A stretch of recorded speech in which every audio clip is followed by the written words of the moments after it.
আসসালামু আলাইকুম ওয়া রাহমাতুল্লাহ। সম্মানিত দর্শক মণ্ডলী, হাতের আঙ্গুল গুণে যদি আপনি এই আমলটি করতে পারেন, তাহলে আপনার সকল প্রকার মনের আশা পূরণ হয়ে যাবে এবং মানুষ আপনার বশ হয়ে যাবে। আপনি যাকে ইচ্ছা তাকেই বশ করতে পারবেন। তো বন্ধুরা, এই আমলটি অত্যন্ত গুরুত্বপূর্ণ ছোট্ট একটি আমল। আশরাফ আলী থানভী রহমতুল্লাহি আলাই এই আমলটি করেছেন এবং তিনি বর্ণনা করেছেন এই আমলটি যেই করুক না কেন, যদি খালেস নিয়ত করে তাহলে অবশ্যই তার সকল প্রকার মনের আশা আকাঙ্ক্ষা বাসনা সবগুলো পূরণ হয়ে যাবে। তো বন্ধুরা, আমলটি একদম ছোট্ট। সূরাতুল কাউসার, কোরআনুল কারীমের ১১৪টি সূরার মধ্যে এটি ছোট্ট একটি সূরা। সবচাইতে ছোট সূরা হচ্ছে সূরাতুল কাউসার। এই সূরা কাউসার আমল করেই আপনার সম্ভব হবে সকল প্রকার মনের আশা পূরণ করা এবং কাউকে বশ করা।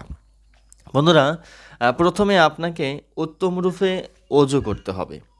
উত্তম রূপে ওযু করে আপনি ২ রাকাত নামাজ পড়ে নেবেন।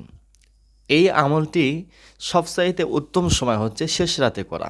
যদি আপনি শেষ রাতে উঠে করেন, সেই সময়টা নিরিবিলি সময় থাকে, সেই সময় এই আমলটা বেশি কার্যকর হয়ে যায়।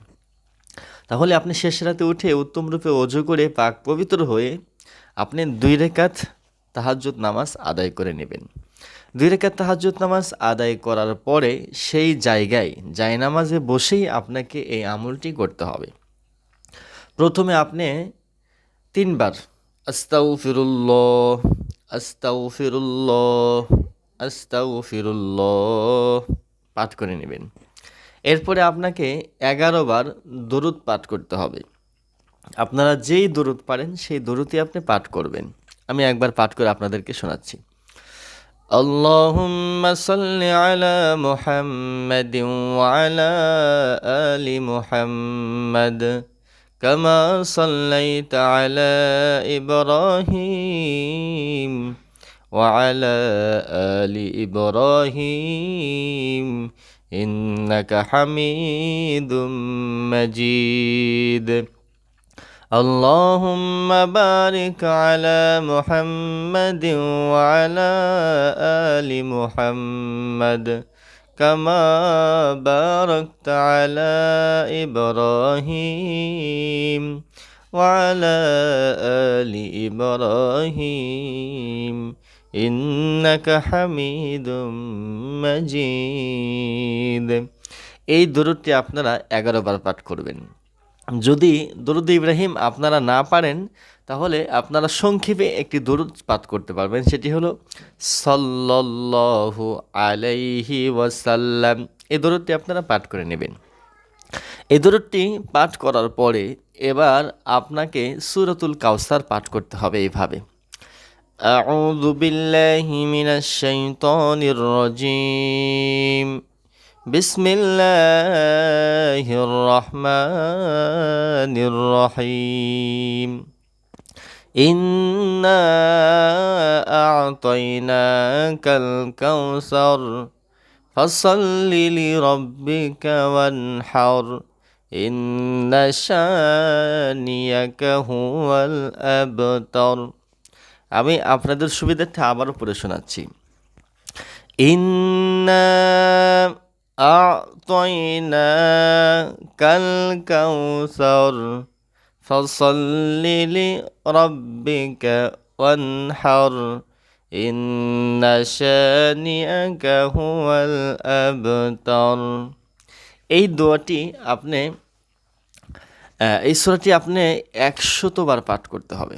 ১০০ বার হাতের আঙ্গুল গুনে গুনে আপনি এই দোয়াটি পাঠ করবেন। হাতের আঙ্গুলি গুনে গুনে এই দোয়াটি যদি আপনি পাঠ করেন, ১০০ বার পাঠ করার পরে আপনার এবার প্রথমে যেভাবে আস্তাগফিরুল্লাহ ৩ বার পাঠ করেছেন ৩ বার পাঠ করবেন। এরপরে প্রথমে যে দরুদটি পাঠ করেছেন, পরে আবার ১১ বার সেই দরুদটি পাঠ করতে হবে। সংক্ষেপে দরুদও পড়তে পারেন অথবা আপনারা দরুদ ইব্রাহিমও পড়তে পারেন।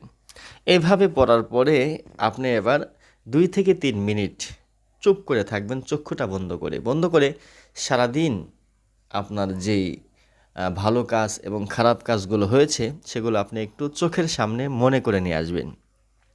নিয়ে আসার পরে যেগুলো বদ আমল আছে, খারাপ কাজ রয়েছে, সেগুলো থেকে আপনি তওবা করবেন যে আর এই কাজগুলো আর করব না। তওবা করে আপনি আল্লাহর উপরে বিশ্বাস রেখে, তাওয়াক্কুল করে, ভরসা করে আপনি এবার 2 হাত উঠিয়ে আপনি আপনার কাঙ্ক্ষিত বস্তু, আপনি যেটার জন্য আমলটি করতেছেন সেটা আপনি চাইবেন। যদি টাকার জন্য হোক, ধন সম্পদের জন্য হোক, মামলা মোকদ্দম থেকে বাঁচার জন্য হোক, অর্থাৎ আপনি যেটার জন্যই আমল করেছেন সেটি আপনি আল্লাহর কাছে চাইবেন। মনে রাখবেন, সব কিছুর ক্ষমতা আল্লাহর হাতে।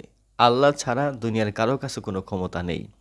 এজন্য যদি আপনি আল্লাহর প্রতি ভরসা রেখে, বিশ্বাস রেখে এই আমলটি করতে পারেন, অবশ্যই আপনি ফল পেয়ে যাবেন। আলহামদুলিল্লাহ, আমি যে উদ্দেশ্যে আমলটি করেছিলাম আমি ফল পেয়েছি। আশা করি আপনারাও পেয়ে যাবেন। তো এই আমলটি গ্রহণযোগ্য হওয়ার জন্য প্রথম শর্ত হচ্ছে হারাম খাবার খাওয়া যাবে না, হালাল খাবার আপনাকে খেতে হবে।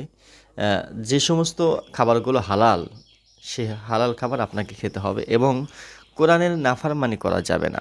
কোরআনের নাফরমানি থেকে বিরত থাকতে হবে।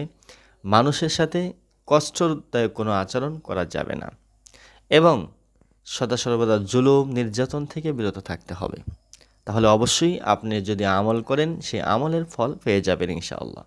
তো দর্শক মণ্ডলী, এই ছিল আজকের ভিডিও। ভিডিও থেকে যদি আপনারা উপকৃত হন অবশ্যই কমেন্ট বক্সে কমেন্ট করে জানাবেন। আর আপনাদের কি ভিডিওর প্রয়োজন, কি আমলের প্রয়োজন আপনারা কমেন্ট বক্সে জানাবেন। ইনশাআল্লাহ সেই বিষয় নিয়ে ভিডিও বানাবো। সকল ভালো থাকবেন। আসসালামু আলাইকুম ওয়া রাহমাতুল্লাহ।